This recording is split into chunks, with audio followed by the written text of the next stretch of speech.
Bir de bir böyle cemaat harderimize çekecek. Diyelim bir seninle değişim, Allah ya sana verer ya bana, bilirim sana da bir söyleyeyim şahsın, eline ki seninle bana vereceksin. Şimdi ben bir düşmüşüm okuyacağım diyorum, sen de okuyacaksın. Özde kahraman havasından ben kocalmışım, ben havası xəstələmişim, böyle şeyler benim ağlıma çıktı. Yok, benim şeyler vermedi.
Ucundan döne mən ziyana düşmüşəm.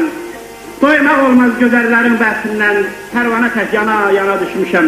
Şehir ələskərindir. Ben elə bildim həqiqi değişəcək, elə değişmədi yaşıdır. Vaxtımız alıcıydı, çörək alıcıydı. Sabahımda yörək pozarlarına şu köyün nə deyildi?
Uşaqlardan alıb dərsimi, şair cərəsində sana düşmüşəm, Arif mədresində alim yanında neçə dəfə imtihana düşmüşəm. Ay söyləsin çox oldu, qıymadım pula, kör oldu gözlərim, yapışdım dula.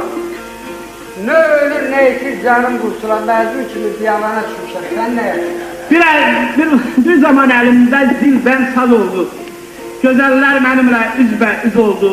Suyum artıq gəldi, toza toz oldu, indi də imşalı buna düşmüşəm. Alə gətirir onun ahı aylarından.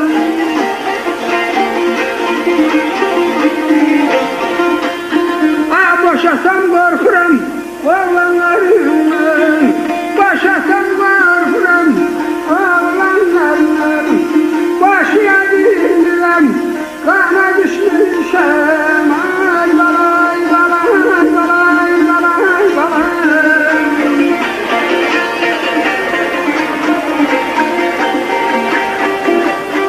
Başıya dindirəm, qana